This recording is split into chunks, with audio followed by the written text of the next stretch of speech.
Kamu tahu dengan jelas. Bab 129.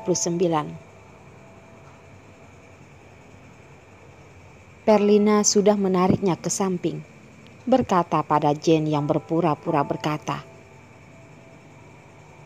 "Kamu tidak perlu melakukan ini pada Darlene. Kamu seperti apa? Aku rasa kamu paling jelas tahu." Setelah berkata, Perlina juga tidak peduli dengan Jane yang marah, menarik Darlene dan pergi, tidak ingin melihat wanita yang palsu itu lagi. Setelah memukul orang, masih ingin berpura-pura tidak ada apapun yang terjadi. Memegang tangan dan mengatakan kata lembut, menganggap tidak ada apapun yang terjadi. Dunia ini, mana mungkin ada hal yang begitu baik. Jane melihat bayangan mereka yang menghilang. Tatapannya terlihat sangat marah, bahkan berharap bisa membakar mereka sampai hanya tersisa debu. Perlina yang pantas mati. Kenapa dia datang mengganggunya lagi? Dan juga Darlene si keji itu jelas-jelas mengatakan tidak akan bertemu dengan Yos lagi. Sekarang apa yang dia lakukan? Keji, orang keji bergabung dengan kelompok orang keji. Dia tidak akan membiarkan mereka berdua begitu saja. Tidak akan. Setelah keluar dari ruangan, Darlene dengan suara kecil berkata, "Lina, apakah begini tidak terlalu keterlaluan? Kalau kamu ingin mewawancarai Yos, kamu bisa pergi sendiri saja. Membawaku ikut bukannya sangat tidak baik, kan?" "Ada apa emangnya? Apakah kamu tidak melihat siang ini aku hanya makan sedikit?" kata Perlina dengan tidak peduli. Darlene terdiam. "Dari awal kamu sudah tahu ya kalau Yos belum makan?" "Bukan begitu juga, aku hanya menebak. Cepatlah, kamu tahu kan Yos adalah orang yang tidak sabaran. Dia tentu tidak bisa mengatakan kalau dia ada mata-mata." Yos menyetir mobil membawa mereka berdua ke sebuah restoran sayur kukus. Di dalam sudah ada orang yang memesan makanan dan duduk di dalam menunggu mereka. Jasper tersenyum menyapa. "Datang begitu telat, makanan sudah dipesan. Ayo duduk." "Tanya wanitamu," Yos berkata. "Ikan kecilku melakukan hal baik apa lagi sih? Sini, katakan padaku." Jasper pun menyodorkan tangan ingin menggandeng Perlina. Perlina dengan sensitif menghindar, menyindirnya dan duduk dengan Darlene. Jasper dengan tidak peduli tertawa. Darlene melihat meja yang penuh dengan makanan baru mengerti kalau Yos tidak makan karena dari awal sudah janjian dengan Jasper. Tapi mereka berdua bukannya terlalu menghambur-hamburkan uang. Kalau dia dan Perlina tidak datang, mana mungkin bisa habis. 4 orang saja tidak pasti bisa menghabiskannya. Di meja makan, Darlene duduk di samping Yos dan merasa tidak nyaman. Dia pun teringat dengan masalah semalam.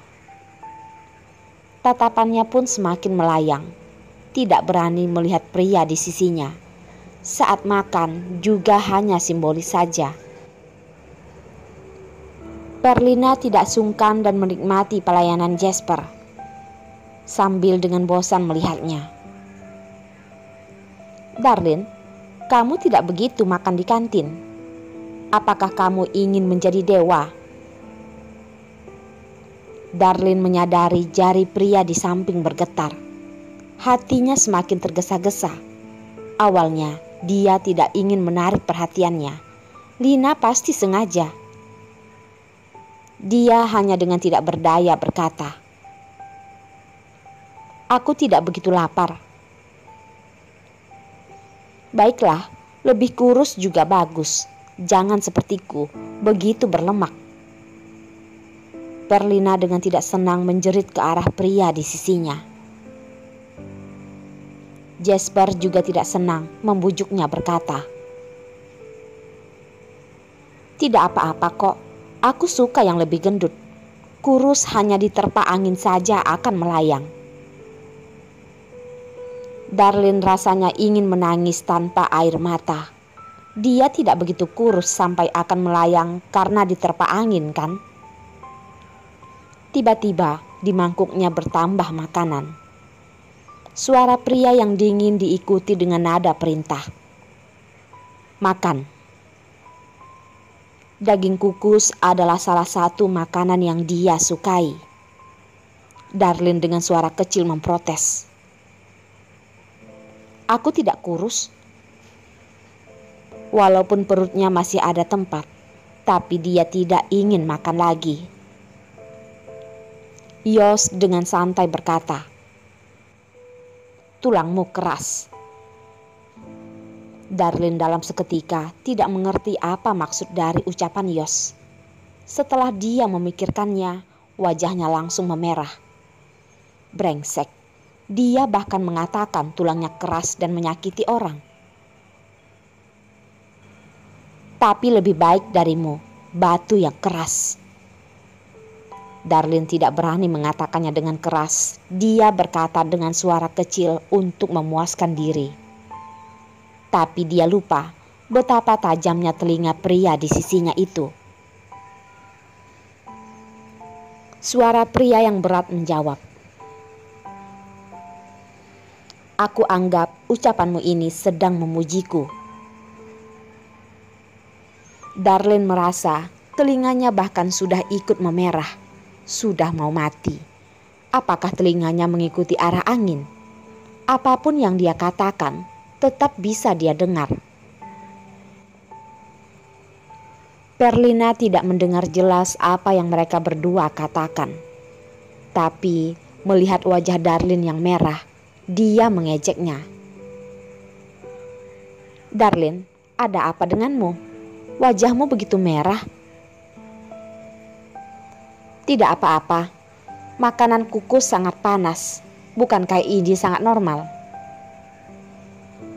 Darlin berpura-pura tenang dan mengambil sumpit, mulai menghabiskan makanan yang ada di mangkuknya. "Aku kira kamu tidak lapar. Kelihatannya ada orang yang lebih hebat dariku." Perlina berpura-pura terluka berkata. Darlin yang dikatai seperti itu pun makan salah, tidak makan juga salah. "Kalau kamu ingin wawancara," ucapan Yos ini ditujukan pada Perlina. Ucapan selanjutnya tidak dikatakan lagi. Perlina mengayunkan bahu dan berkata, "Baik, aku tidak akan katakan lagi." Masih mengatakan tidak peduli, bukankah hanya mengejek Darlin? Begitu cepat sudah tidak senang. Jasper bersandar di bangku dan berkata, "Ikan kecil, kenapa kamu ingin mewawancarai Yos? Lebih baik kamu mewawancaraiku lebih mudah." "Mewawancaraimu? Kamu bahkan tidak berharga." Perlina berbohong.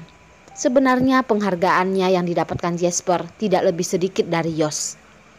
Hanya saja Yos lebih sulit diatasi dan dia terlalu tertutup. Orang luar mengatakan dia datang dan pergi bagaikan angin. Kenapa dia sama sekali tidak merasakan? Malah merasa dia seperti ekor yang terus menempel padanya, kemanapun dia pergi.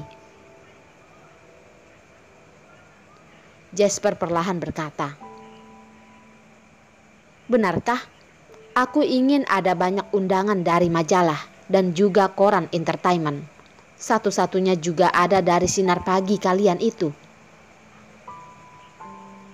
"Itu karena mereka tidak memiliki style yang bagus." Perlina tidak tahan melihat Jasper seperti ini. sengaja membuatnya marah. Jasper juga tidak marah. Sepasang mata terus menatapnya. Jadi, kamu ingin mewawancarai apa mengenai Yos? Perlina pun merinding karena ditatapi olehnya seperti itu. Langsung memalingkan kepala melewati Darlin, berkata pada pria itu, "Pengacara Yos, kapan aku bisa mewawancaraimu?" Dia sudah ingin pergi. Darlin juga melihat ke arah Yos, juga sangat penasaran dengan pertanyaan Perlina. Yos menyeduh teh dan berkata, "Kamu tanyakan langsung padanya saja." Perlina melihat ke arah Darlin dan bertanya, "Bertanya padanya? Aku ingin mewawancaraimu. Untuk apa aku tanyakan padanya?" Darlin juga menganggukkan kepala. Apa gunanya bertanya padanya? Dia bukanlah Yos. Bagaimana menjawabnya? Yos menatap Darlin lalu berkata, "Masalahku, bukankah kamu paling jelas?" Juga tidak semuanya. Jantung Darlin berdetak kencang dengan tersendak menjawab, "Apa maksud Yos? Apakah dia bisa menggantikannya?" Perlina tertawa. "Darlin, kelihatannya hanya mewawancaraimu sudah bisa." "Lina, aku tidak tahu apapun. Kamu sebaiknya bertanya langsung padanya saja." Darlin seperti teringat sesuatu. Hati yang senang perlahan menjadi dingin. Kenyataannya, selain 4 tahun ini, dia sama sekali tidak mengetahui apapun tentang Yos. Tidak tahu di mana orang tuanya, tidak tahu apakah dia memiliki saudara atau tidak, dan juga tidak tahu apa maksud dari ucapannya ini. Suasana menjadi canggung. Perlina juga tidak tahu kenapa Darlin marah, dan wajah pria lainnya juga terlihat menggelap.